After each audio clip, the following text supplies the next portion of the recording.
Hey guys, how's it going? Back again with some more Guild Wars 2 gameplay, except this time I'm bringing you some PvP. So I'm just going to be going over the basics of PvP and some of the basics of this Charr class, the engineer class that I'm playing as. In PvP there are 3 objectives scattered around the map. They might be the windmill or a waterfall or a graveyard or something like that, but the objective is to capture the points, to hold them, and as you do so you get points added to your team's total score, and the first of 500 wins. You can also gain points by killing enemies, and the best way to do this is just to stick with your team. As I found, whenever I first started playing this, I tried to go lone wolf and go off capture the objectives by myself, and it turns out that really does not work too well in an MMO, especially in Guild Wars. So as I said, I'm playing as the Charr engineer. I found this class really works best for me because it has the best of both worlds. You have the ranged class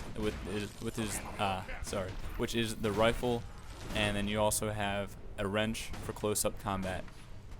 For the musket, there is single shot, which doesn't have any kind of recharge, and you can just fire as fast as you want, but the range and damage isn't that good.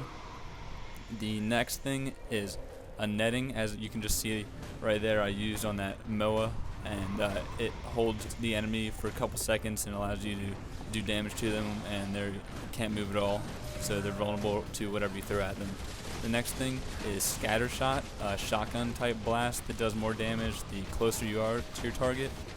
The next one is a backfire type shot that knocks you back but also knocks your opponent back even farther and leaves them on the ground for a few seconds so you can do some more damage. There finally is an area of effect attack that you stomp the ground wherever you aim. You can jump really far with this, so this is good for taking out lots of enemies or doing lots of damage. There's also healing turrets, as I placed down around here. There is turrets for rockets, which basically give me all my kills this game. They're really useful, especially for defending points. And then, as I said, you can switch to a wrench that allows you to do damage up close. There's a wrench, so you can just hit your opponents as much as you want. There's not any cooldown. And then there's also spikes that you can throw down and do additional damage that way. There's a crowbar, which allows you to stun.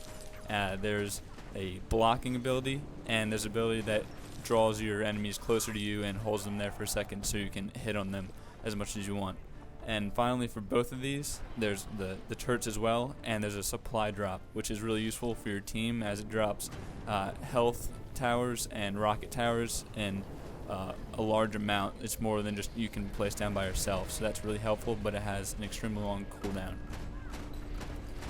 I've been trying to really get used to this game. I've been having a lot of fun playing it once I actually knew what I was doing and got with some good players.